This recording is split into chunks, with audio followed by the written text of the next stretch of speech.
everyone, and welcome to the African Movie and Music Review, and I'm your host, Leela Winston, and today we're going to review a Togolese movie. It's actually a short-form cinematic production, so let's get started. The movie is called The Return.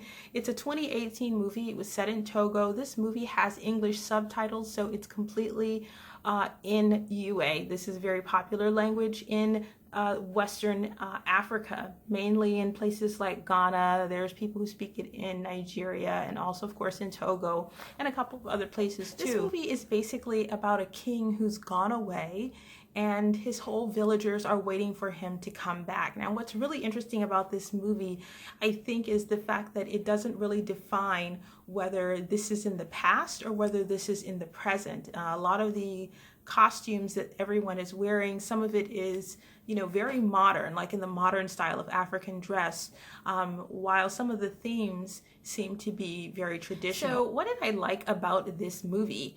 I liked the costumes. They were really quite beautiful and they were really well made. I really enjoyed whoever put thought into it. I also enjoyed the film quality. I don't know if this was shot in HD, but it was quite beautiful on screen to look at the people, their complexions, the surroundings, and the designs were just quite nice in this movie.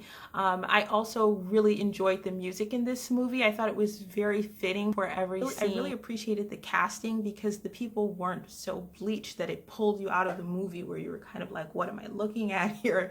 I don't know if these are African, because I've seen in more recent films, the casting doesn't quite sort of depict the average African when they're telling a typical African story like this one.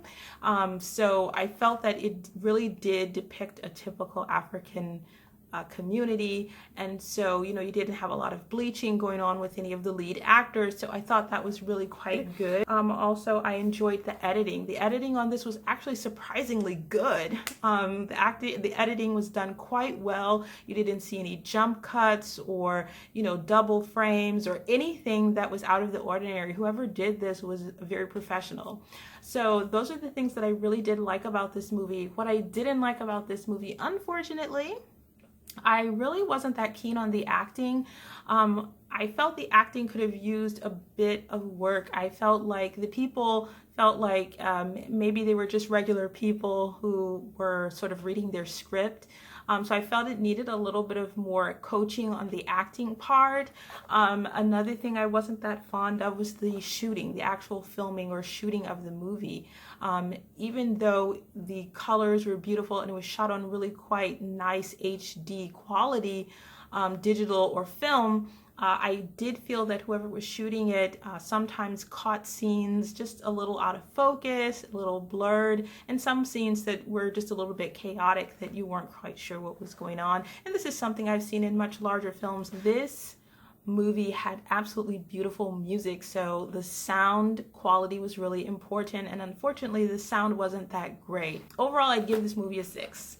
And it was really nice. I really enjoyed it. The end of this short film is actually quite nice, so I do think you should see this movie because it's really kind of interesting at the end. The African storytelling tradition was not forsaken in this movie, so you will definitely enjoy it as I did. This movie was narrated by Peter Benga. Now, I know I didn't say that right. It was also written and directed by Kunle Akitunde, and also produced by Taiwo Ogunlade, and the editor was Onayem Kamet. The production company on this was Encounter Films Production, which was a Togolese studio. So I thought that was really good. I really like the co-productions, and sometimes they make really good work. So I hope you enjoyed this review, and I hope you'll check out The Return, the 2018 Togolese movie. Thanks so much for tuning in.